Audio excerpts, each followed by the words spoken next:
kakšne? Ja, bravo, Vudi. S čikom pa še tlele s tole kamero. Mislim, vrši ti s čik neko.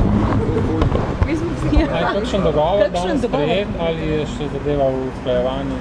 Imeli smo dolgo, intenzivno, ampak zelo konstruktivno pogovarjanje.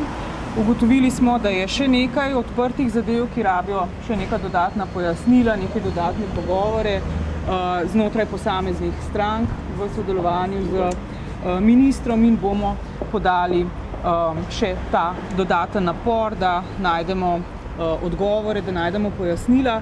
Predvidoma pa pričakujemo, da bomo fiskalno pravilo po vseh rednih postopkih sedaj nadaljevali v okviru parlamentarne procedure. Kje se razhajate? Ja, kje so tista tveganja, ki jih nekateri opažajo?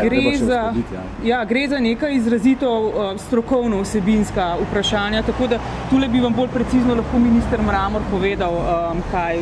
Pravzaprav gre za resnično vsebinska strokovne zadeve. Formula je usklajena? Formula je usklajena, je potrjena. Prav tako fiskalni svet. Pri izjemah tudi smo prišli do konsenza, ampak kot rečeno, neke zadeve so še te vsebinske narave, ki jih je potrebno še nekako bilateralno se pogovoriti in potem dokončno uskladiti. A formulo lahko razložite, glede na to, da je gospa Novakova rekla, da je ta nova Mramorjeva reforma še strožja od prejšnje švicarske, katero so oni zahtevali? Tudi o formuli ne bi želela zdaj, ker gre res za zelo detaljno strokovno zadevo in nisem dovolj kompetenčna, da vam to povem. Zanesljivo pa vam lahko minister Mramor ali kdorkoli drug.